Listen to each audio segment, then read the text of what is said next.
Assalamualaikum warahmatullahi wabarakatuh, sahabat Amri Channel dimanapun berada, khususnya sahabat-sahabat tenaga pendamping profesional di seluruh Nusantara yang saya hormati.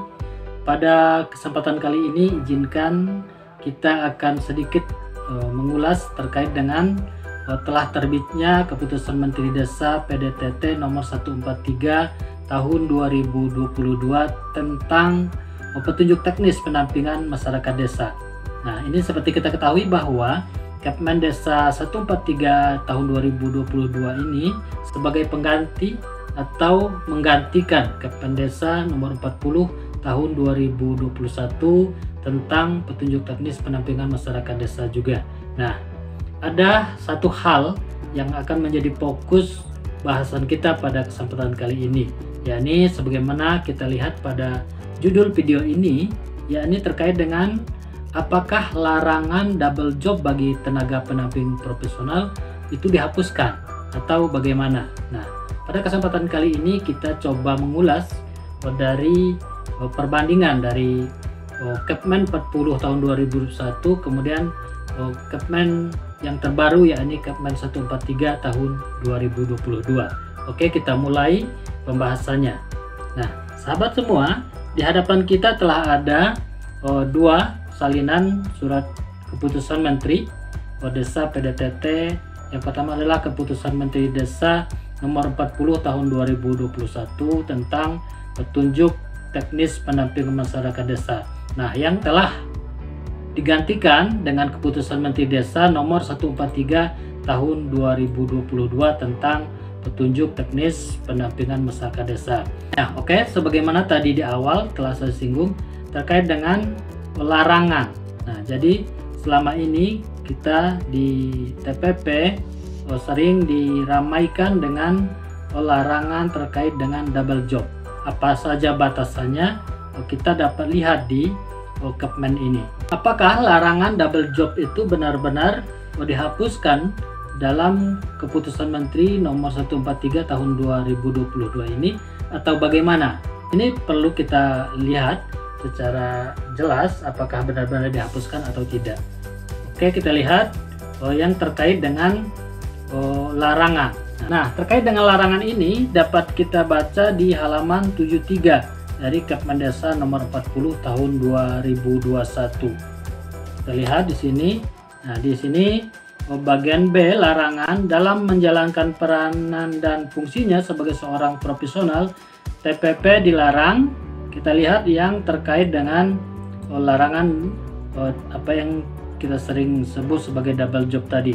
Nah, di sini di nomor 16 itu TPP dilarang melakukan pekerjaan yang mendapat imbalan dan berisiko mengurangi jam kerja pendampingan. Nah, kemudian satu lagi di nomor 18-nya TPP dilarang menduduki jabatan pada lembaga yang sumber pendanaan utamanya berasal dari APBN, APBD, dan APB Desa. Nah, ada dua poin ini yang kemudian pada Kepmen 143 tahun 2022 itu sudah tidak ada, artinya sudah dihapus. Nah, kita lihat di Kepmen terbaru Kepmen 143 tahun 2022. Kita buka di halaman pada halaman 60 kita dapat buka di sini terkait dengan larangan dalam menjalankan peranan dan fungsinya sebagai seorang profesional TPP dilarang titik 2. Kita akan cari apakah masih ada terkait dengan tadi yang kita sebut sebagai larangan double job bagi TPP. Nah, di sini dapat kita baca, dapat sahabat-sahabat baca kembali. Ternyata di sini dua poin tadi sudah tidak ada, artinya sudah dihapus dari Kepmen 143 ini. Nah, sahabat sekalian, sampai di sini tentu saja akan ada pertanyaan sebagaimana judul bahasan kita ini. Apakah benar larangan double job bagi TPP dihapus? Artinya apakah benar TPP diperbolehkan memiliki double job sepenuhnya tanpa batasan? Ternyata akan kita bahas di halaman selanjutnya. Barangkali nanti dapat sahabat-sahabat simpulkan sendiri apakah benar secara secara total diperbolehkan double job atau tetap ada batasan-batasannya. Oke, kita lihat pada halaman selanjutnya terkait dengan pengelolaan. Nah, pengelolaan TPP, kita lihat kita fokus pada ini saja, pada segmen yang terbaru ini. Nah, di sini kita lihat di halaman 68. Kalau nggak salah kita halaman 68, kita lihat.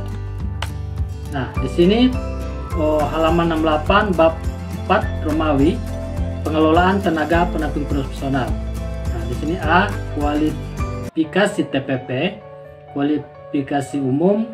Di sini di B kita lihat, atau di C kita lihat di C-nya, di poin C-nya tidak tercatat sebagai aparatur sipil negara dalam kurung pegawai negeri sipil dan pegawai pemerintah dengan perjanjian kerja atau P3K, kemudian anggota TNI dan anggota Polri aktif.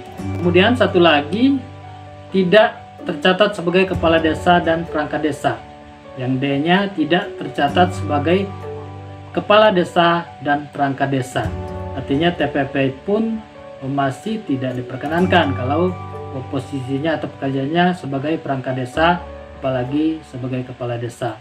Kemudian yang E-nya tidak sedang menduduki jabatan politik dan atau jabatan di badan usaha milik negara, garis miring badan usaha milik daerah, garis miring badan usaha milik desa.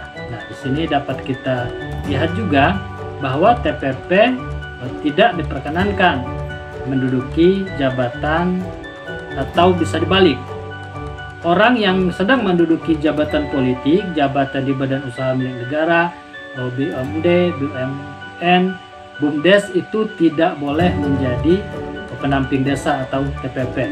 Sahabat sekalian, dari bahasan singkat kita pada kesempatan kali ini dari Kepmendesa 143 tahun 2022 ini yang terkait dengan istilah yang sering kita sebagai double job, ternyata tidak sepenuhnya dihapus secara menyeluruh, tetapi masih ada batasan-batasan yang tidak boleh dijabat oleh TPP. Mohon maaf apabila ada yang tidak sepaham, mohon dikoreksi nanti di kolom komentar. Demikian, terima kasih atas perhatiannya. Billahi taufiq wal hidayah. Wassalamualaikum warahmatullahi wabarakatuh.